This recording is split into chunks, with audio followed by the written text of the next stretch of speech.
Ramatirtha said, trying to fix the world is like trying to straighten a dog's tail. It will always go back to its opposites. Its nature is to be these waves of opposites. Dab, we back. We back, gang, with another reflection on the Daily Vedantic. And if you're listening and you're not watching this on YouTube, then you didn't see me dab. But know that I dabbed well. I never half dab. It's a full dab. Well executed, sitting, full dab. Dude, breakdancing is in the Olympics. Dabbing should be in the Olympics.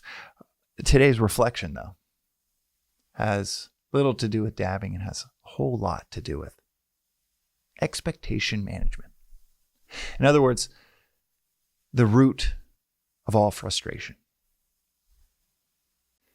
Philosophy and many of the episodes cover what philosophy even means. It means clarity.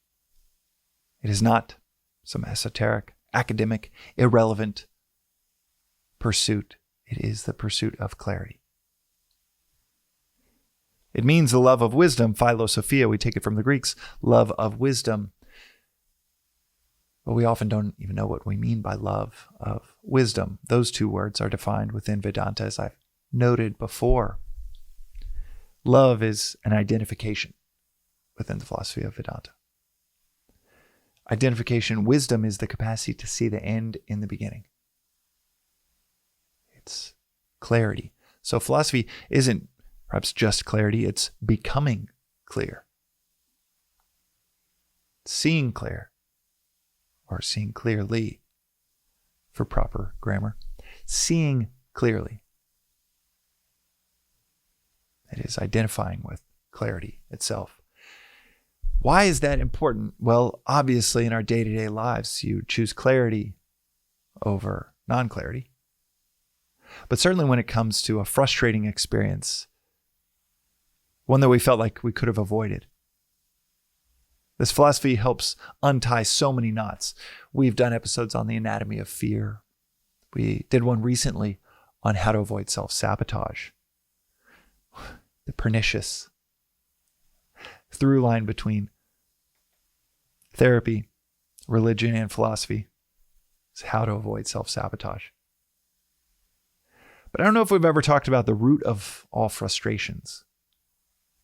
There's a quote that every few months gets more oxygen online of happiness equals reality minus expectations.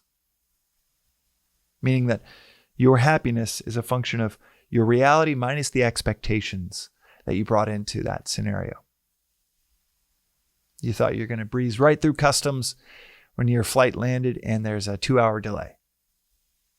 You remember the last time you breezed through or you went through customs and it was a 2-hour delay, and today it's just an hour and you're pleasantly surprised. The root of all frustration within the Vedantic philosophy comes down to mismanaged expectations. Said differently in 2 words, improper assessment. So often this philosophy or these episodes can deal with the transcendent or the profound, the seemingly ethereal. And that's why I love bringing it back to the practical. Talking about it in practical terms like clarity. Because the day-to-day value of this philosophy is not in the transcendent. The day-to-day value of this philosophy is a manual for living well and knowing, being able to untie these knots. Find yourself in a scenario at 4 p.m. and realize, oh, I'm not just caught in this storm of a scenario, but I could have foreseen this at 12, at 3. I could have foreseen this 20 minutes before. I could have prevented this, the capacity to see the end in the beginning, weeks prior. That's what the episode of self-sabotage has to do with in so many ways. But this episode, this reflection on frustration, recognizing that comes down to an improper assessment, mismanaged expectations. To reverse that phrase, happiness equals reality minus expectations. To reverse that phrase, your unhappiness comes down to expectations that are way out of whack with reality. This philosophy talks, and it goes back into the Sanskrit words for, it's the equivalent of putting a column into the ground. A pillar into the ground requires, in the olden days, the ancient way of doing it is to lift up the pillar, drop it again and again and again. And it goes deeper and deeper into the ground. Lift it up, drop it in. Lift it up, drop it in. And the colloquial term for that is pile driving.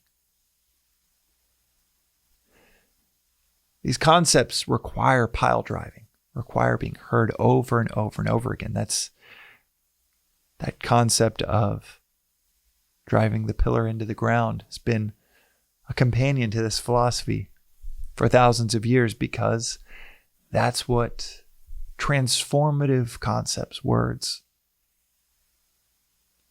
ideas require, is to hear them over and over and over again. The idea that comes to mind with this reflection that I've mentioned before, that Swami will mention often at the ashram, that's worth underscoring here, is that the philosopher is a realist.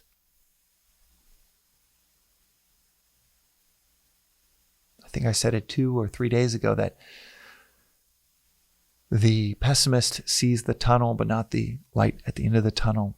The optimist sees the light but not the tunnel. But both are blind, because there is a tunnel and there is light. They have selective vision, and real clarity comes from seeing everything that's there. The realist sees the light, sees the tunnel, and sees the next tunnel.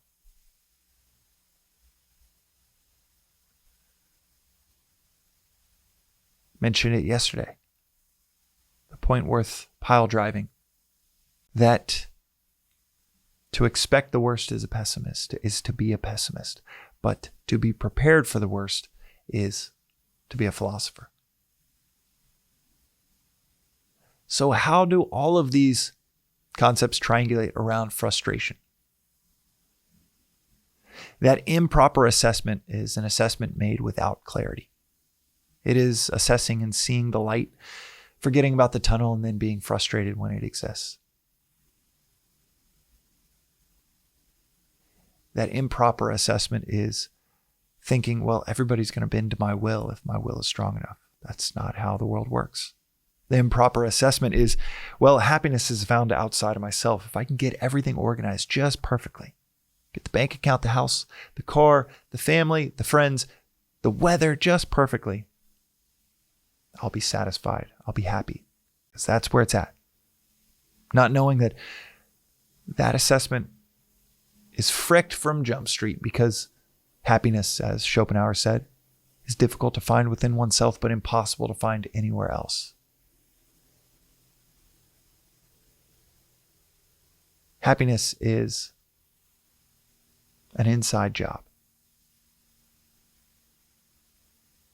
Frustration, the improper assessment, is that the world is going to be all joy and no sorrow.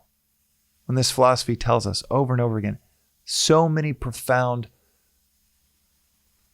principles to navigate any scenario that you're in, but also the realistic observations on what the world is, what we are. This philosophy is crystal clear. The world is opposites. There is no world of just joy, no pain, no sorrow. It's not just pleasure. It's not just heat and no cold, comfort and no discomfort. That is what the world is. It's not what you are. It's not the inner state that you can cultivate in the midst of these opposites. But thinking that the world could be all pleasure if you get it just right and no pain, all joy, and if you get it just right, if you have enough means, then no sorrow.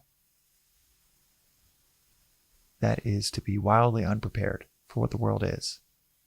To think you can fix the world.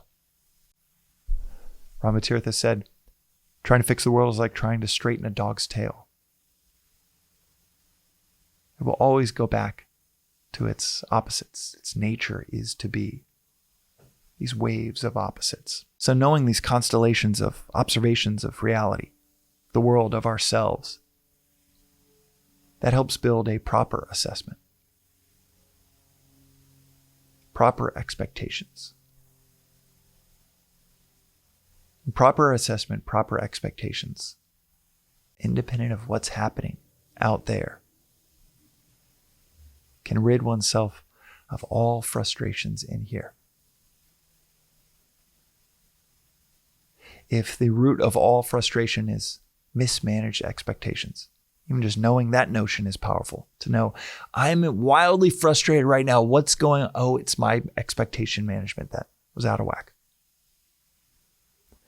And what does a world of inner peace, what does that experience, that state of inner peace come from? It comes from well-managed expectations. It comes from clarity. It comes from philosophy. That is today's reflection on the Daily Vedantic.